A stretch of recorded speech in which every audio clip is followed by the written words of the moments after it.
This is a standard second order control system. In the case of standard second order control system, GS is equal to, that is forward path transfer function. It is equal to omega n square upon S times S plus 2 zeta omega n. ये जो omega n है, this is a natural frequency, और ये जो zeta है, this is known as damping ratio. अब ये दोनों पैरामीटर क्या होते हैं, इसको थोड़ी देर बाद स्टडी करेंगे.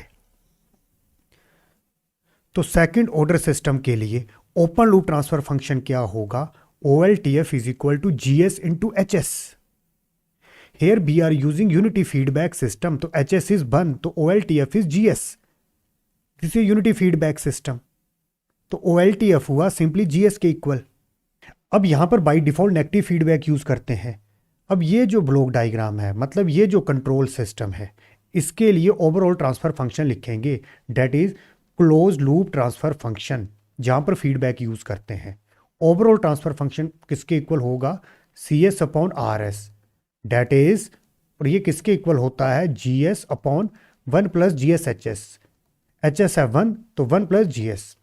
अब बच्चों, अगर मेरे पास दिया गया है ओपन लूप ट्रांसफर फंक्शन और यूनिटी फीडबैक सिस्टम है, तो CLTF को मैं डायरेक्टली कैसे लिख सकता हूं, मैंने आपको एक शॉर्टकट बताया था, numerator upon numerator plus denominator. अब OLTF हमारे पास दिया गया है, न्यूमरेटर क्या है, omega n square upon numerator, this is A numerator, plus denominator, ये जो टर्म है ये डिनोमिनेटर एक्ट करेगी, S times S plus 2 zeta omega n. S से अंदर मल्टीप्लाई कर देंगे तो ये बनेगा S square 2 zeta omega n S. इसको रीअरेंज करके मैं कैसे लिखूंगा, पहले लिख लूंगा S स्क्वायर, फिर लिखेंगे 2 zeta omega n S plus ये ओमेगा n स्क्वायर मैं यहां पर लिख लूंगा. तो दिस इज ए जर्नल और standard transfer function for second order. This is A transfer function. What is transfer function, the ratio of Laplace of output upon input. और ये किसके इक्वल होगा, omega n square upon S square plus 2 zeta omega NS plus omega n square. Omega n होता है natural frequency, और ये जो zeta होता है, this is a damping ratio, and it is called second order. Why it is called second order, अगर मैं characteristic equation को देखता हूं, दैट इज 1 प्लस GS. अगर कैरेक्टरिस्टिक इक्वेशन में देखते हैं तो S की हाईएस्ट पावर है 2, that is the reason it is known as second order system. अब कुछ बेसिक्स देखते हैं. इनपुट क्या है, RS, या टाइम डोमेन में क्या बोलूंगा, RT. इसी तरह से आउटपुट है CS, और this is A unity feedback system. Feedback transfer function है 1. अब इस ब्लॉक की जो आउटपुट है उसको बोला जाता है फीडबैक सिग्नल, BS या फिर BT. S मतलब लैप्लास डोमेन में. अगर इस पॉइंट पे मैं सिग्नल देखता हूं तो उसको बोला जाता है एक्चुएटिंग एरर. अगर मैं टाइम डोमेन में देखता हूं तो ET किसके इक्वल होगा, RT. This is negative feedback, तो सिंपली RT माइनस BT. अब यहां पर यूनिटी फीडबैक सिस्टम है, तो ये BT CT के इक्वल होगा. तो ये जो एरर सिग्नल है, एरर सिग्नल को एक्चुएटिंग एरर भी बोला जाता है, तो ये किसके इक्वल होगा, RT माइनस BT. किसके इक्वल है, CT के इक्वल, RT माइनस CT. मतलब एरर सिग्नल किसके इक्वल होगा, इनपुट माइनस आउटपुट. अगर इसी एरर सिग्नल को एट ए टाइम मैं इन्फिनिटी चेक करता हूं तो उसको क्या बोला जाता है, स्टेडी स्टेट एरर. उसको रिप्रेजेंट कैसे किया जाता है, ESS. मतलब जब एरर सिग्नल को at a time t infinity check करते हैं तो उसको बोला जाता है steady state error.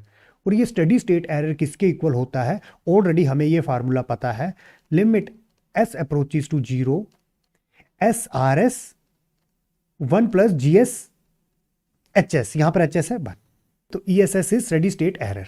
What is steady state error, difference between input minus output when time approaches to infinity.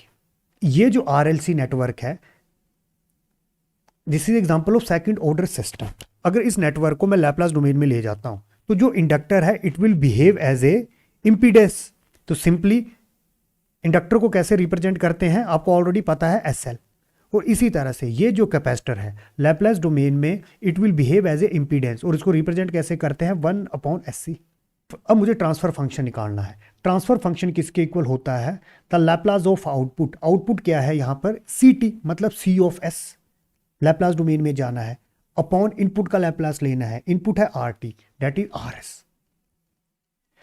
अब पहले मैं आउटपुट कैलकुलेट करता हूं। अब मैंने लैप्लास डोमेन में कैलकुलेशन करनी है, तो जो करंट है उसको मैंने लिखा IS। अब यहां पर आउटपुट क्या होगी, मतलब ये जो CS है, CS,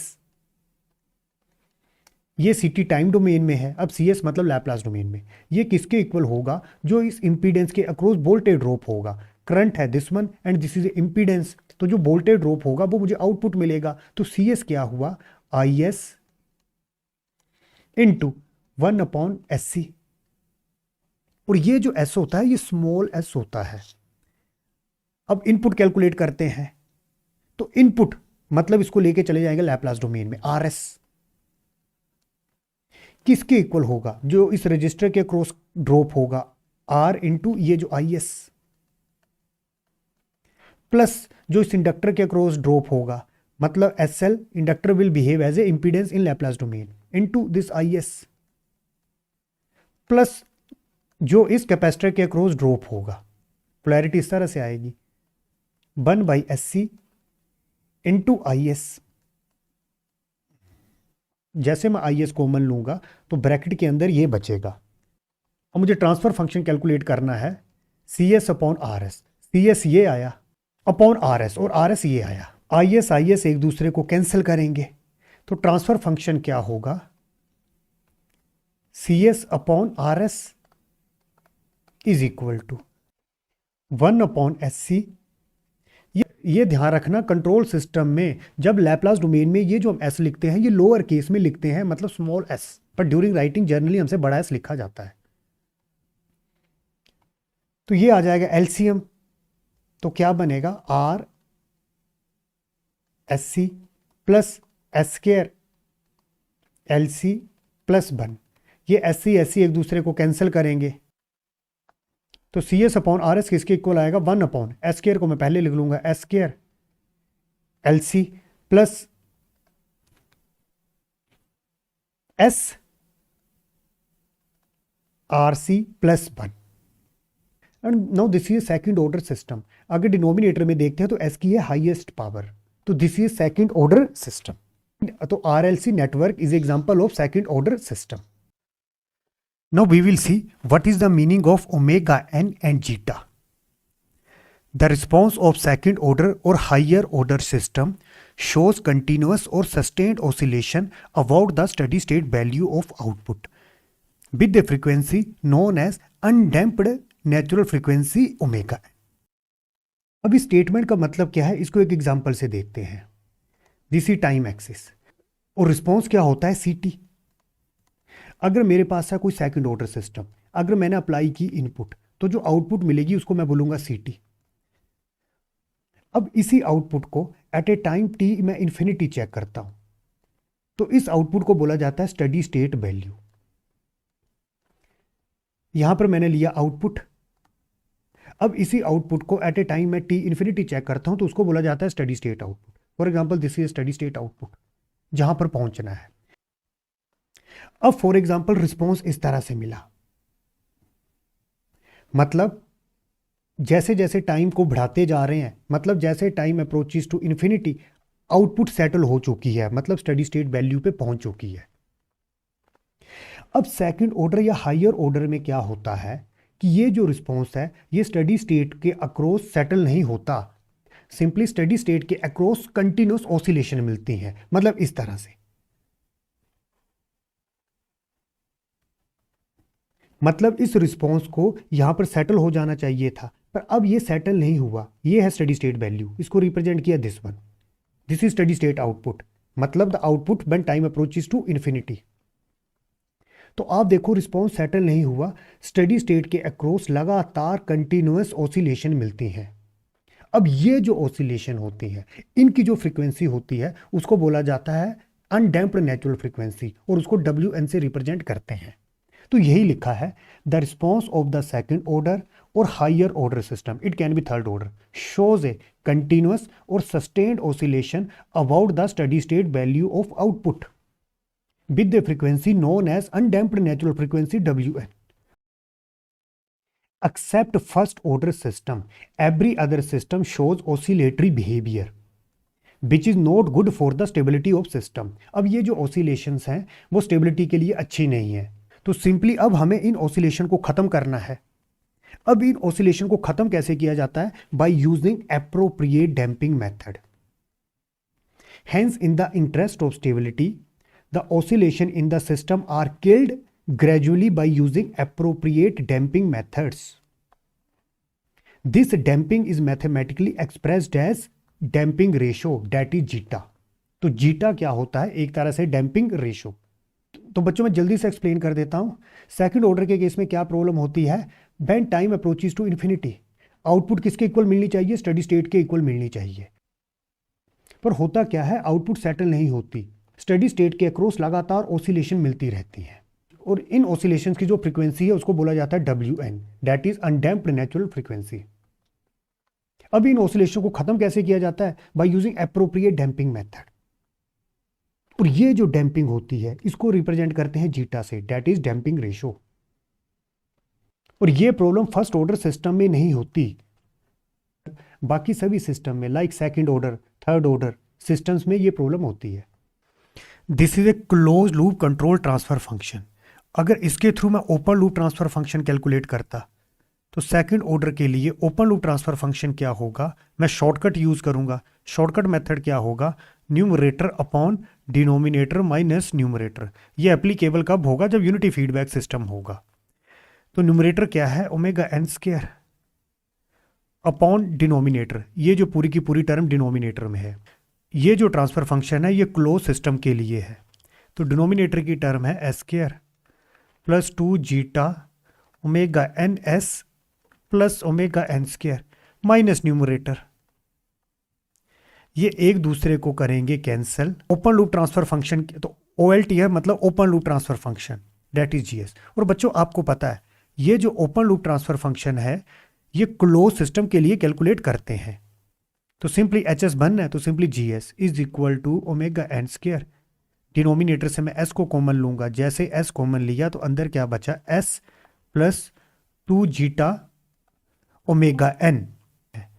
अब ये कौन सी टाइप का सिस्टम है? टाइप कहां से कैलकुलेट की जाती है? ओपन लूप ट्रांसफर फंक्शन से। कितने पोल ओरिजिन में है? केवल एक पोल ओरिजिन में है, तो this is type 1। Now we will see effect of damping on the response of system। अब सेकंड ऑर्डर में डैम्पिंग क्यों प्रोवाइड की जाती है? अगर हम डैम्पिंग प्रोवाइड नहीं करते तो एट ए स्टडी स्टेट क्या होगा? जो आउटपुट होगी स्टडी स्टेट वैल्यू के अक्रॉस ऑसिलेट होती रहेगी। उस प्रॉब्लम को दूर करने के लिए एप्रोप्रिएट डैम्पिंग मेथड यूज किए जाते हैं, और वो जो डैम्पिंग होती है उसको डैम्पिंग रेशियो जीटा से रिप्रेजेंट करते हैं। तो this is a standard transfer function for second order system. Omega n is a natural frequency, zeta is a damping ratio.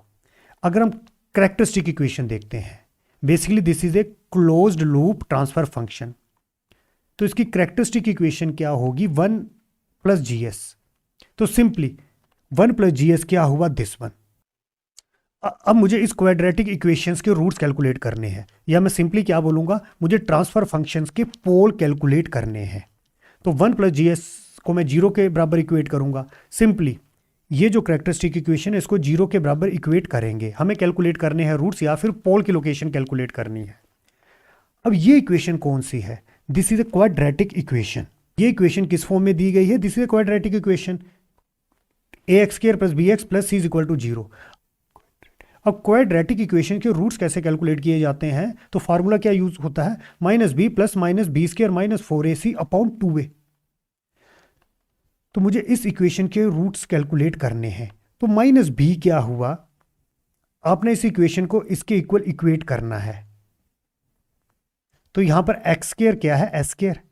तो ये x क्या है? s, और c क्या है? Omega N square. तो -b क्या हुआ? This one, that is -2 zeta omega N plus minus b², that is 2 zeta omega n का होल स्क्वायर। तो ये क्या बनेगा? 4 zeta square omega N square minus 4ac। 4a क्या हुआ? a हुआ 1, तो 4 इंटू 1 इंटू c। c क्या है? Omega N square, omega N square upon 2a। A क्या है 1, ये क्या बना is equal to -2 zeta omega N plus minus, बच्चों स्क्वायर रूट में मैं 4 ओमेगा एन स्क्वायर को कॉमन लूंगा। अब स्क्वायर रूट है तो बाहर क्या निकलेगा 2 ओमेगा एन, अंदर क्या बचेगा सिंपली जीटा स्क्वायर माइनस 1, यहां से हमने कॉमन क्या लिया 4 ओमेगा एन स्क्वायर। अब ये स्क्वायर रूट है तो बाहर क्या आएगा 2 ओमेगा एन अपॉन 2। इस इक्वेशन का ऑर्डर कितना है 2, तो दो रूट्स निकलेंगे S1 and S2। Now we will see the effect of damping. और सेकंड ऑर्डर सिस्टम में डैम्पिंग मेथड क्यों प्रोवाइड किए जाते हैं, so that at study state we will not get oscillation. अगर डैम्पिंग है 0, जीटा की वैल्यू है 0, डैम्पिंग रेशो की वैल्यू है 0, मतलब कोई डैम्पिंग प्रोवाइड नहीं की गई है, इस तरह के सिस्टम को बोला जाता है अनडैम्प्ड सिस्टम।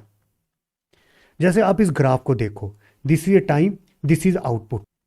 और CSS क्या होता है, जब हम आउटपुट को at a time t infinity check करते हैं तो this is study state output. तो एक तरह से आउटपुट को एट ए स्टडी स्टेट इस CSS पे सेटल होना है। पर अगर मैं ग्राफ को देखता हूं तो ग्राफ में देखो कंटिन्यूअस स्टडी स्टेट वैल्यू के अक्रॉस ऑसिलेशन मिल रही हैं। तो मतलब रिस्पॉन्स में लगातार ऑसिलेशन मिलती हैं, ये ऑसिलेशन खत्म नहीं होती। और ये खत्म क्यों नहीं होती, because damping is 0, damping ratio है 0, तो this is known as undamped system. और इन ऑसिलेशन की जो फ्रीक्वेंसी होती है उसको रिप्रेजेंट करते हैं WN से, दिस इज नेचुरल फ्रीक्वेंसी। कोई भी अगर डैम्पिंग प्रोवाइड नहीं की गई है तो आउटपुट में लगातार ऑसिलेशंस मिलेंगी। अब मुझे पता कैसे चलेगा कि जो सेकंड ऑर्डर सिस्टम है कि वो अनडैम्प्ड है कि नहीं है, तो वो कैसे पता करेंगे, सिंपली मुझे जो कैरेक्टरिस्टिक इक्वेशन देखनी है उसके रूट कैलकुलेट करने हैं। दो रूट्स निकलेंगे S1 और S2। अनडैम्प्ड के लिए जीटा की वैल्यू होती है 0। अगर जीटा की वैल्यू मैं 0 पुट कर देता हूं तो ये हो जाएगा 0। इसी तरह से जीटा है 0 तो -1, -1 स्क्वायर रूट होता है j। तो रूट क्या मिले, सिंपली एक रूट मिला प्लस j ओमेगा एन, तो दूसरा रूट मिला -j ओमेगा एन।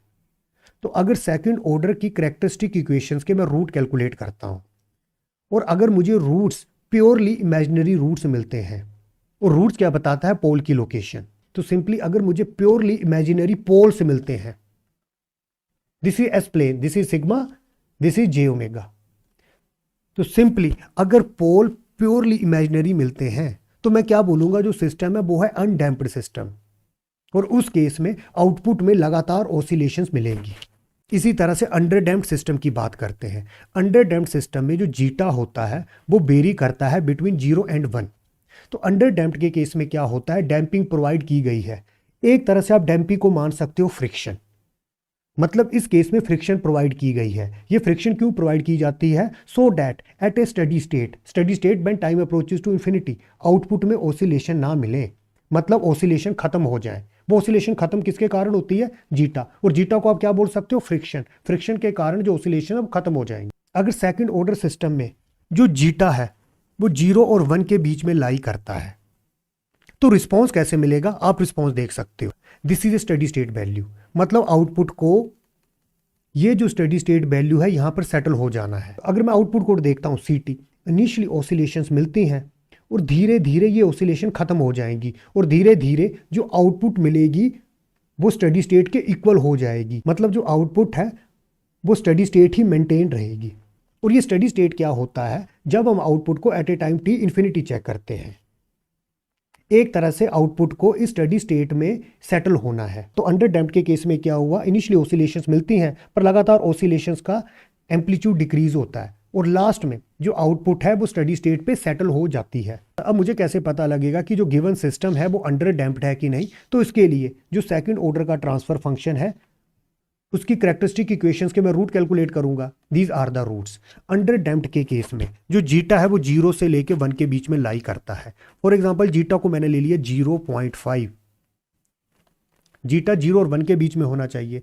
अगर जीटा को मैंने ले लिया 0.5 तो ये क्या बना 0.5 ओमेगा एन, रूट्स क्या बने, दो रूट्स निकलेंगे, सेकंड ऑर्डर सिस्टम है, प्लस माइनस ओमेगा एन।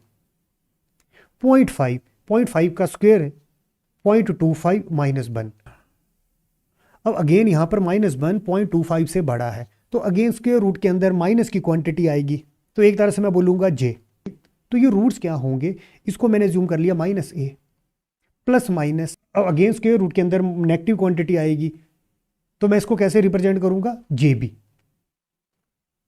तो रूट्स क्या बने, एक रूट्स बना minus a plus j b, दूसरा रूट बना minus a minus j B. तो मैं क्या बोलूंगा, कॉम्प्लेक्स कॉन्जुगेट रूट्स बने। और कैरेक्टरिस्टिक इक्वेशंस के रूट्स क्या बताते हैं, पोल्स बताते हैं। ये जो रूट्स हैं ये पोल की लोकेशन बताएंगे।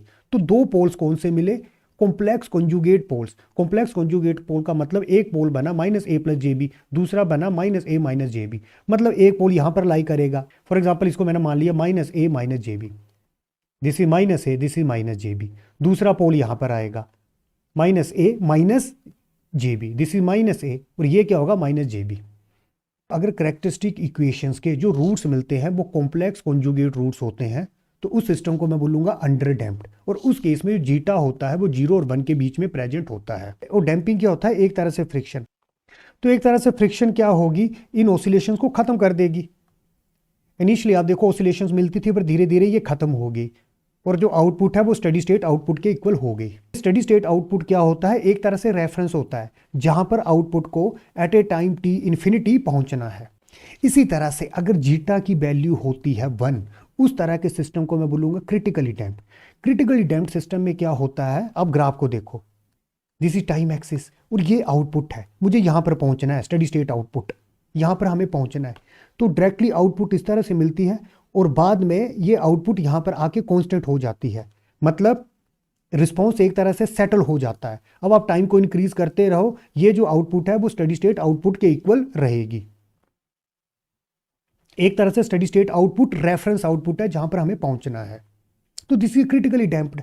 अब क्रिटिकली डैम्प्ड के केस में कोई ऑसिलेशंस नहीं मिली। अब क्रिटिकली डैम्प्ड सिस्टम के केस में कैरेक्टरिस्टिक इक्वेशंस के रूट्स कैसे मिलेंगे, तो जीटा है 1, दो रूट्स हैं, जीटा है 1 तो माइनस ओमेगा एन, जीटा है 1 तो ये बनेगा 1 माइनस 1 0, तो ये पूरे का पूरा 0। तो दो रूट्स आएंगे, एक रूट्स आएगा माइनस ओमेगा एन, दो रूट्स निकलने हैं, दूसरा रूट भी क्या आएगा माइनस ओमेगा एन। तो मैं क्या बोलूंगा, रियल एंड इक्वल रूट्स। तो दो रूट्स निकले और रूट्स क्या बताता है, पोल्स की लोकेशन।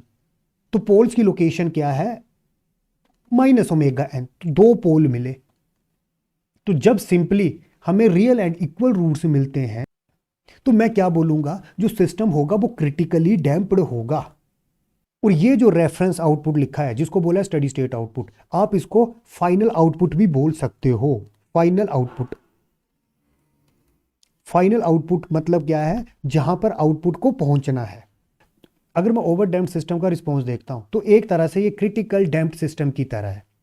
पर इन दोनों में फर्क क्या होता है, क्रिटिकल डैम्प्ड के केस में आउटपुट स्टडी स्टेट को बहुत जल्दी अचीव कर लेती है, और क्रिटिकल डैम्प्ड सिस्टम के केस में जीटा होता है 1।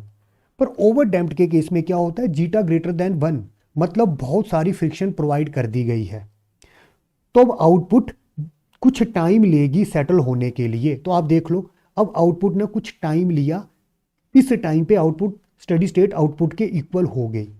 तो जब जीटा ग्रेटर देन 1 होता है तो आउटपुट सेटल होने के लिए कुछ टाइम लेती है। और वो टाइम क्यों लेती है, डैम्पिंग ग्रेटर देन 1। आप इस तरह से याद रख सकते हो कि फ्रिक्शन अब सिस्टम में बहुत ज़्यादा है। अब सिस्टम में अगर फ्रिक्शन बहुत ज़्यादा है, नो डाउट ऑसिलेशंस तो नहीं मिलेगी, पर जो आउटपुट होगी, मतलब जो रिस्पॉन्स होगा वो स्लोली स्लोली मिलेगा। मतलब जब वो स्टडी स्टेट में पहुंचेगा उसको काफ़ी सारा टाइम लगेगा। तो इन दोनों में ये फ़र्क है। जीटा इज इक्वल टू 1 तो ग्राफ जल्दी से स्टडी स्टेट में पहुंच जाएगा। व्हेन जीटा ग्रेटर देन 1 मतलब ओवर डैम्प्ड सिस्टम, तो ग्राफ धीरे धीरे स्टडी स्टेट में पहुंचेगा। अब रूट्स क्या आएंगे, zeta greater than 1, for example zeta मैंने ले लिया 5 ले लिया, तो ये क्या बनेगा minus 5 omega N plus minus omega n, अंदर क्या बनेगा 5 स्क्वायर 25 माइनस 1 24। तो अब जे की टर्म में आंसर नहीं मिलेगा, तो एक रूट क्या बना minus 5 omega N plus plus, और ये जो भी वैल्यू आएगी कोई पॉजिटिव नंबर आएगा तो उसको मैं लिख दिया पॉजिटिव।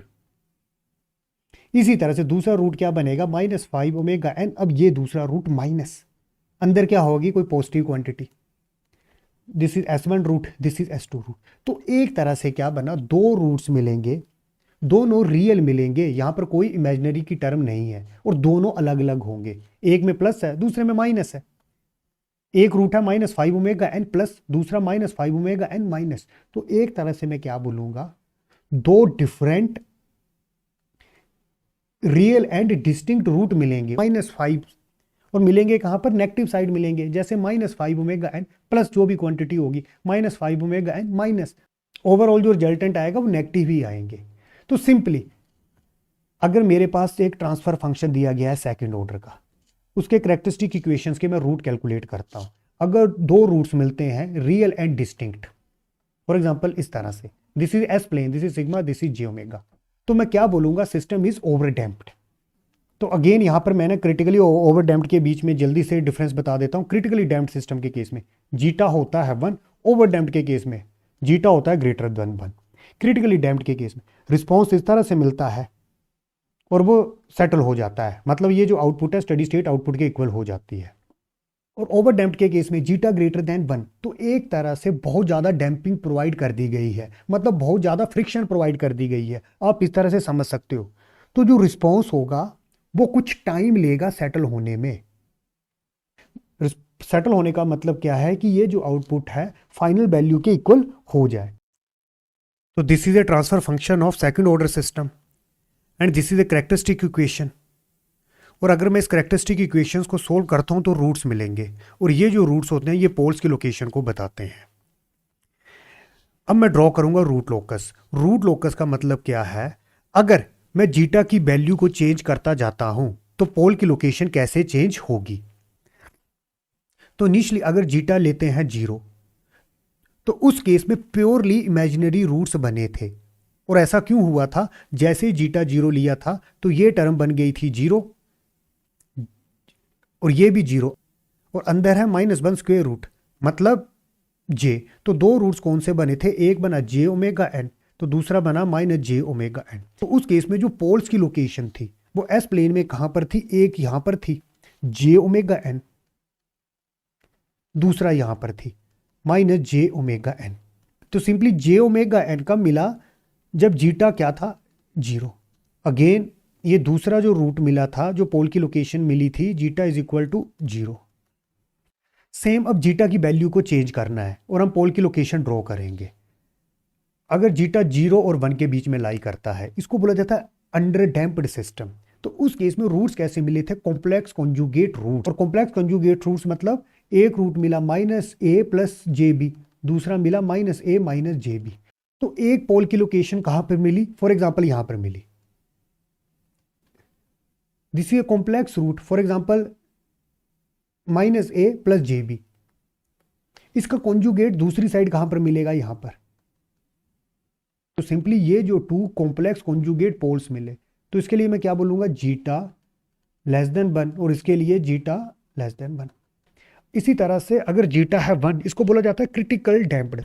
तो रूट्स क्या मिलेंगे, जीटा जैसे ही 1 हुआ तो ये बना ω_n, जीटा स्क्वायर 1, 1 - 1 0। तो दो इक्वल रूट्स मिलेंगे, रियल एंड इक्वल रूट्स। कौन कौन से मिलेंगे, -ω_n।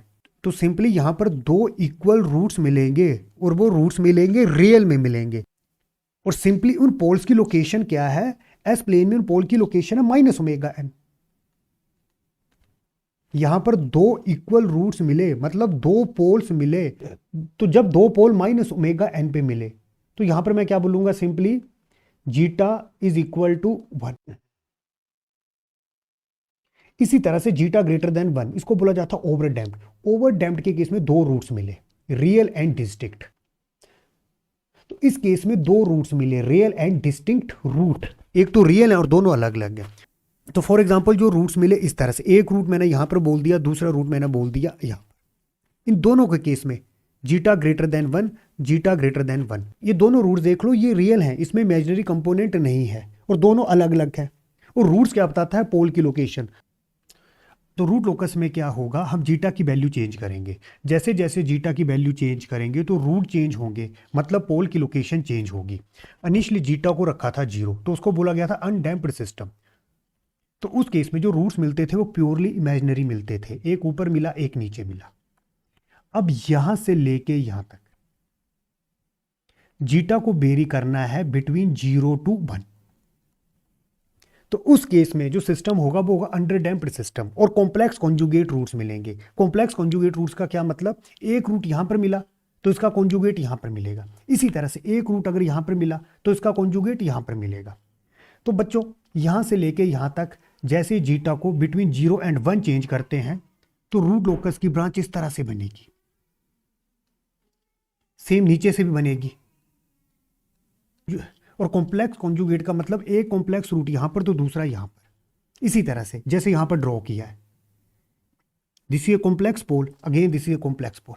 अगेन जीटा को 0 से 1 वेरी करना है तो इस तरह से ब्रांच बनती जाएगी, इसी तरह से सिमेट्री में नीचे से बनती जाएगी। और जैसे जीटा की वैल्यू 1 होगी तो उस टाइम पे दो इक्वल एंड रियल रूट्स मिलेंगे। तो आप देख लो, दो इक्वल एंड रियल रूट्स मिले, मतलब दो पोल मिले एट माइनस ओमेगा एन। जैसे जीटा ग्रेटर देन 1 किया तो उस टाइम पे ये दो रूट्स मिलेंगे, रियल एंड डिस्टिंक्ट रूट। तो मतलब फिर इस तरह से ब्रांच चलेगी। तो यहां से लेके यहां तक इसको मैं बोलूंगा अंडर डैम्प्ड सिस्टम। और जब बच्चों आप इसको प्रॉपरली ड्रॉ करोगे तो एक सेमी सर्कल बनेगा। और ये रेडियस कितनी होगी इस सेमी सर्कल की, अब यहाँ पर सेमी सर्कल दिखाई नहीं दे रहा है पर एक तरह से सेमी सर्कल बनेगा। इसकी रेडियस कितनी होगी, ओमेगा एन। आप देखो ये डिस्टेंस ओमेगा एन, यहाँ से लेके यहाँ तक ओमेगा एन। और this is break away point minus omega N. इसका क्या मतलब, एक ब्रांच आई ऊपर से, दूसरी ब्रांच आई नीचे से, और इस पॉइंट पे रूट हो गए इक्वल, और फिर यहाँ से दो ब्रांचें बाहर निकली। तो this is break away point. Break away point कितना हुआ, माइनस ओमेगा एन। और जो कंट्रोल में हम सिस्टम डिजाइन करते हैं वो अंडर डैम्प्ड होते हैं। अंडर डैम्प्ड मतलब यहां से लेके यहां तक जब जीटा की वैल्यू बिटवीन 0 and 1 वेरी करते हैं। ये जो अनडैम्प्ड सिस्टम होते हैं जहां पर जीटा है 0, जहां पर केवल हमें प्योरली इमेजिनरी रूट्स मिलते थे, ये होते हैं हाईली अनस्टेबल। यहां पर लगातार ऑसिलेशंस मिलती हैं। ये दो रूट्स मिले तो सिंपली ये एक तरह से हाईली अनस्टेबल सिस्टम, यहां पर लगातार ऑसिलेशन मिलती रहेंगी जिसकी फ्रीक्वेंसी क्या होगी, ओमेगा एन। तो simply undamped system are highly unstable. इसी तरह से अगर जीटा की वैल्यू होती है 1 तो उसको बोला जाता है क्रिटिकली डैम्प्ड सिस्टम। पर बच्चों क्रिटिकली डैम्प्ड सिस्टम एक्चुअल में बनाना बहुत मुश्किल होता है। It is a practically impossible to design critically damped system. और ओवर डैम्प्ड सिस्टम में जीटा ग्रेटर देन 1 होता है। और ओवर डैम्प्ड के केस में दो रूट्स मिले थे, एक ये मिला था एक ये मिला। पर बच्चों अगर मैं इस रूट्स को देखता हूं तो इसकी लोकेशन बहुत दूर है। अगर हम यहां से देखते हैं इसकी लोकेशन बहुत दूर है, मतलब यहां पर टाइम कॉन्स्टेंट बहुत ज्यादा है। अगर टाइम कॉन्स्टेंट बहुत ज्यादा है तो रिस्पॉन्स सेटल होने में बहुत ज्यादा टाइम लेगा। ऑलरेडी ओवर डैम्प्ड के केस में हमने देखा था when zeta greater than 1 system काफी टाइम बाद सेटल हो जाता था। तो ओवर डैम्प को भी हम अवॉइड करते हैं। तो सेकंड ऑर्डर सिस्टम में जो हम डिजाइन करते हैं वो अंडर डैम्प्ड सिस्टम डिजाइन करते हैं जहां पर जीटा की वैल्यू बिटवीन 0 and 1 रखी जाती है। मतलब यहां से टच नहीं कर लेना है, यहां से यहां तक, यहां से यहां तक। मतलब रूट्स कैसे मिलते जाएंगे, complex conjugate root. Most of the control system are designed for zeta less than 1, मतलब अंडर डैम्प्ड सिस्टम जीटा की वैल्यू कितनी रखते हैं, between 0 to 1, because the response can be analyzed using more number of performance specification। Performance specification क्या होता है, जिसमें हम राइज टाइम कैलकुलेट करते हैं, डिले टाइम कैलकुलेट करते हैं, मैक्सिमम पीक ओवरशूट कैलकुलेट करते हैं। तो सिंपली जो मैक्सिमम कंट्रोल सिस्टम जो डिजाइन होते हैं वो अंडर डैम्प्ड सिस्टम के लिए डिजाइन होते हैं, जीटा की वैल्यू लेस देन 1 रखते हैं। Optimum value of zeta in design are between 0.3 to 0.8। और डिजाइन के केस में जो जीटा की वैल्यू ऑप्टिमम रखी जाती है बिटवीन 0.3 to 0.8। और बच्चों जीटा क्या होता है, दिस इज डैम्पिंग रेशो। ये एक तरह का डैम्पिंग मैकेनिज्म होता है। अगर सेकंड ऑर्डर सिस्टम में हम डैम्पिंग मैकेनिज्म यूज नहीं करते हैं तो उस केस में आउटपुट में क्या होगा, लगातार ऑसिलेशंस मिलती रहेंगी। अब उन ऑसिलेशन को खत्म करना होता है तो उसके लिए डैम्पिंग मैकेनिज्म यूज करते हैं। और ये जो डैम्पिंग होती है उसको mathematically zeta that is damping ratio से रिप्रेजेंट करते हैं। और रूट लोकस क्या होता है, the root locus of second order system is obtained by varying the damping ratio zeta in a semiconductor path. आप देख सकते हो with the radius of omega n, that is natural frequency, and breakaway point at minus omega n on negative real axis. और ये जो semi circle की radius है ये होती है ओमेगा एन। ओमेगा एन क्यों हुआ, ये डिस्टेंस देख लो ओमेगा एन, इसी तरह से ये भी है ओमेगा एन, तो ये है सेमी सर्कल, तो रेडियस क्या हुई ओमेगा एन। और ये जो माइनस ओमेगा एन है, this is called break away point, break away point at minus omega N on negative real axis. तो बच्चों एक बार जल्दी से रिवाइज कर लेते हैं। Most of the control system are designed for zeta is greater than 0 and less than 1, that is under damped system. मतलब यहां से लेके यहां तक जो रेंज है, यहां से लेके यहां तक, इस केस में रूट्स कैसे मिलेंगे, कॉम्प्लेक्स रूट्स मिलेंगे, एक यहां मिला, एक यहां मिला, एक यहां मिला, एक यहां मिला, एक यहां मिला, एक यहां मिला, जैसे जैसे जीटा को हम वेरी करेंगे from greater than 0 and less than 1। Undamped system, undamped system के लिए जीटा होता है 0, they are not stable, they are highly unstable. ये हाईली अनस्टेबल क्यों होते हैं, अनडैम्प्ड सिस्टम के केस में कोई डैम्पिंग मैकेनिज्म प्रोवाइड नहीं होता, वहां पर केवल ये दो इमेजिनरी रूट्स मिलते हैं और इसके कारण सिस्टम की आउटपुट में लगातार ऑसिलेशंस मिलेंगी और उन ऑसिलेशंस की जो फ्रीक्वेंसी होगी वो होगी natural frequency, that is omega N. इसी तरह से जो क्रिटिकली डैम्प्ड सिस्टम होते हैं, डेट इज दिस वन, जहां पर दो इक्वल रूट्स मिले थे, this one and this one, जहां पर दो इक्वल रियल रूट्स मिले थे। Critically damped system is impractical, मतलब इनको डिजाइन करना बहुत डिफिकल्ट होता है। ये बहुत डिफिकल्ट होता है कि zeta is equal to 1 maintain हो जाए।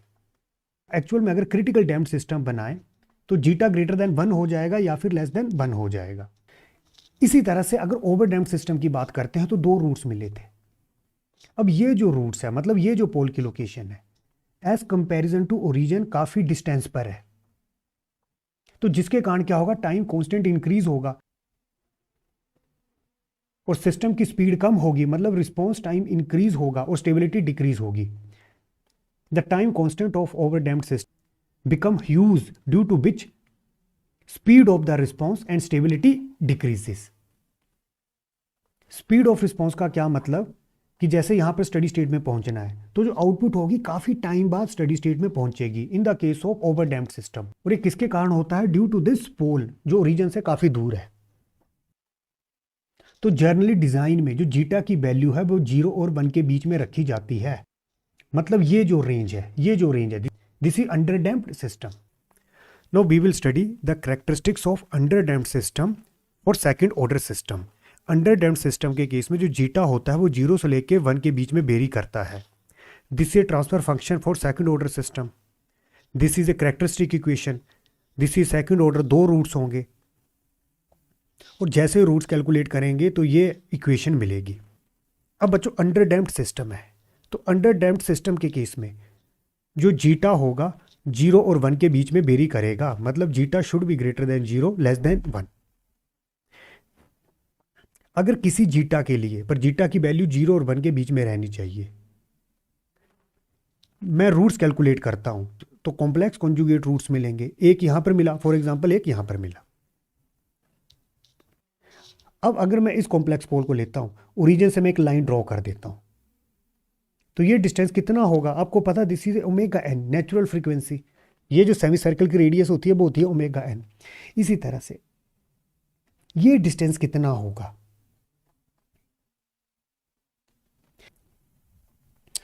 अंडर डैम्प्ड सिस्टम के केस में पोल की लोकेशन क्या है, zeta omega N plus minus omega N zeta square minus 1। अगर जीटा की वैल्यू में 0 और 1 के बीच में लेता हूं तो हमेशा यहां पर जो टर्म आएगी वो इमेजिनरी में आएगी। फॉर एग्जांपल मैंने इसको ले लिया जेबी, तो ये हुआ real part zeta omega N. तो इस पोल की लोकेशन क्या हुई, minus zeta omega N plus j b, और नीचे वाले की क्या हुई, minus zeta omega n minus j b. तो ये जो डिस्टेंस है this is zeta omega N, this is a real part and this is imaginary part, जब हम जीटा को 0 और 1 के बीच में वेरी करेंगे। अगर इस एंगल को मैं ले लेता हूं थीटा, और जीटा क्या है, ग्रेटर देन 0 लेस देन 1, और किसी जीटा के लिए कॉम्प्लेक्स पोल मैंने यहां पर ड्रॉ कर लिए हैं। तो बच्चों कोस थीटा किसके इक्वल होगा, कोस थीटा किसके इक्वल होता है, पंडित बद्री प्रसाद हर हर बोल, तो सिंपली बेस अपॉन हाइपोटेन्यूज। तो बेस क्या है, this is a base zeta omega N and hypotenuse is omega N. Omega N एक दूसरे को कैंसिल करेंगे तो जीटा क्या हुआ, zeta is equal to cos theta. अगर मुझे थीटा को कैलकुलेट करना है तो थीटा होगा कोस इनवर्स जीटा। अब मुझे ये जो परपेंडिकुलर है इसकी लेंथ कैलकुलेट करनी है, तो सिंपली मैं पाइथागोरस थ्योरम लगाऊंगा। पाइथागोरस थ्योरम क्या बोलती है, hypotenuse square W N square is equal to perpendicular square plus base square. Base क्या है, जीटा ओमेगा एन स्क्वायर। तो परपेंडिकुलर स्क्वायर क्या हुआ, omega N square minus zeta square plus omega N square. अगर मैं यहाँ से ओमेगा एन स्क्वायर कॉमन लेता हूँ तो क्या बनेगा, 1 माइनस जीटा स्क्वायर। तो एक तरह से परपेंडिकुलर क्या बना, इसका स्क्वायर रूट लेंगे तो सिंपली ओमेगा एन बाहर आ जाएगा, अंदर क्या बचेगा 1 माइनस जीटा स्क्वायर। अब इसको बोला जाता है ओमेगा डी, और omega D is called damped natural frequency. तो एक तरह से ये लेंथ कितनी होगी, omega D damped natural frequency, और ये किसके इक्वल होगा, omega N 1 minus zeta square. अब कोस थीटा कैलकुलेट कर लिया है, अब कैलकुलेट करेंगे साइन थीटा। साइन थीटा किसके बराबर होगा, परपेंडिकुलर अपॉन हाइपोटेन्यूज। और परपेंडिकुलर क्या है, ओमेगा डी, और ये किसके इक्वल है, omega N 1 minus zeta square upon, और हाइपोटेन्यूज क्या है, ओमेगा एन। तो ओमेगा एन एक दूसरे को कैंसिल करेंगे तो साइन थीटा किसके इक्वल होगा, 1 माइनस जीटा स्क्वायर। इसी तरह से अब मुझे कैलकुलेट करना है टैन थीटा। टैन थीटा किसके इक्वल होता है, sine theta upon cos theta. Sine theta मैंने यहाँ पर कैलकुलेट किया, साइन थीटा क्या था, 1 minus zeta square, damping ratio. Zeta क्या होता है, डैम्पिंग रेशो। कोस थीटा मेरे पास क्या आया था, जीटा। तो ये जो आया square root 1 minus zeta square upon zeta, this is tan theta. Next is damping coefficient, it can be also called actual damping और डैम्पिंग कोएफिशिएंट। ये जो डिस्टेंस है zeta omega N, this is known as damping coefficient. इसको represent किया जाता है alpha से। तो alpha is equal to zeta omega N. तो ये जो डैम्पिंग कोएफिशिएंट हुआ वो इन पोल्स के लिए हुआ। इसी तरह से मैं कोई और पोल सेलेक्ट करता, फॉर एग्जाम्पल ये कॉन्जुगेट पोल्स मिले, तो उस केस में क्या होना था, ग्राफ ऐसे बनना था, तो जीटा चेंज हो जाना था, तो सिंपली ये जीटा चेंज होना था। इसी तरह से time constant for under damped system, second order system में अगर मुझे टाइम कांस्टेंट कैलकुलेट करना है फॉर अंडर डैम्प्ड सिस्टम, तो टाइम कांस्टेंट किसके इक्वल होता है, 1 अपॉन अल्फा। तो सिंपली 1 अपॉन अल्फा क्या है, जीटा ओमेगा एन। तो this is expression for time constant. Next is damped natural frequency. ये जो परपेंडिकुलर की लेंथ है, और ये लेंथ कितनी है, ओमेगा डी। ये किसके इक्वल है, omega N 1 minus zeta square. इसको हमने कैलकुलेट कैसे किया था, थ्रू पाइथागोरस थ्योरम। और यूनिट क्या होगी, radian per second. This is angular frequency, radian per second. Omega N की भी जो यूनिट होती है रेडियन पर सेकंड होती है। Next is damping ratio. ये होती है actual damping upon critical damping. Actual damping क्या होती है, जो अभी थोड़ी देर पहले हमने कैलकुलेट की थी, ये जो डिस्टेंस होता है, this is actual damping, zeta omega n. Actual damping is also called damping coefficient और damping factor upon critical damping. Actual damping क्या होता है, इसको अल्फा से रिप्रेजेंट करते हैं, और ये क्या होता है, जीटा ओमेगा एन। जब जीटा की वैल्यू 1 ले लेते हैं तो ये जो एक्चुअल डैम्पिंग होती है ये बन जाती है क्रिटिकल डैम्पिंग। तो उस केस में जो एक्चुअल डैम्पिंग है वो बन जाएगी omega n. Now it is known as critical damping. तो actual damping become critical damping at zeta is equal to 1। तो क्रिटिकल डैम्पिंग क्या हुआ, ओमेगा एन, जीटा क्या है 1। ये दोनों एक दूसरे को कैंसिल करेंगे, और हमें पता है जीटा क्या होता है, डैम्पिंग रेशो। तो what is damping ratio, actual damping upon critical damping. Critical damping के कंसेप्ट को आप डायग्राम में भी देख सकते हो, this is a damping coefficient या फिर एक्चुअल डैम्पिंग। इसको एक्चुअल डैम्पिंग क्यों बोला, यहां पर जो जीटा वेरी करेगा बिटवीन 0 से 1 करेगा। अगर जीटा की वैल्यू हो जाती है 1 तो उस टाइम पे जो दो रूट्स मिलते हैं वो रियल एक्सिस में मिलते हैं यहां पर। तो सेम बच्चों, तो उस केस में क्या होगा, अगर दोनों पोल इस पॉइंट में होंगे when zeta is equal to 1, तो उस केस में ये डिस्टेंस कितना बन जाएगा, ओमेगा एन बन जाएगा, because zeta is equal to 1। तो ये डिस्टेंस कितना बन जाएगा, ओमेगा एन। तो उस केस में थीटा कितना हो जाएगा, ये हो जाएगा 0। एक तरह से ये जो ओमेगा एन है वो इस लाइन के ऊपर चली जाएगी, मतलब थीटा क्या हो जाएगा, 0। And last, for under damped system, under damped मतलब जीटा 0 और 1 के बीच में होना चाहिए। For example this is A transfer function. अगर मैं करेक्टरिस्टिक इक्वेशन को देखता हूं फॉर अंडर डैम्प्ड सिस्टम, ये जो करेक्टरिस्टिक इक्वेशन है इसको मैं इसके बराबर भी लिख सकता हूं, S plus zeta omega N whole square plus omega D square. ये दोनों इक्वल हैं, पर ये कब, अगर सिस्टम है अंडर डैम्प्ड, मतलब जीटा 0 और 1 के बीच में लाई करना चाहिए। इसको मैं प्रूफ कर देता हूं। ए प्लस बी का होल स्क्वायर क्या होगा, S square plus B square zeta square omega N square plus 2ab 2 zeta omega N S plus omega D square. Omega D क्या होता है, omega N 1 minus zeta square. जब मैं इसका square करूंगा तो क्या होगा, ओमेगा डी स्क्वायर, यहाँ पर क्या आएगा, omega N square 1 minus zeta square. तो एक तरह से ओमेगा डी स्क्वायर किसके इक्वल होगा, ओमेगा एन स्क्वायर को अंदर मल्टीप्लाई कर लो minus omega N square zeta square. ये दोनों एक दूसरे को कैंसिल करेंगे। अब जो रिमेनिंग बचा वो किसके इक्वल है, दिस वन। तो मैं क्या बोल सकता हूं, फॉर अंडर डैम्प्ड सिस्टम ये जो करेक्टरिस्टिक इक्वेशन है इसको मैं इस तरह से भी लिख सकता हूं, S plus zeta omega N whole square plus omega D square.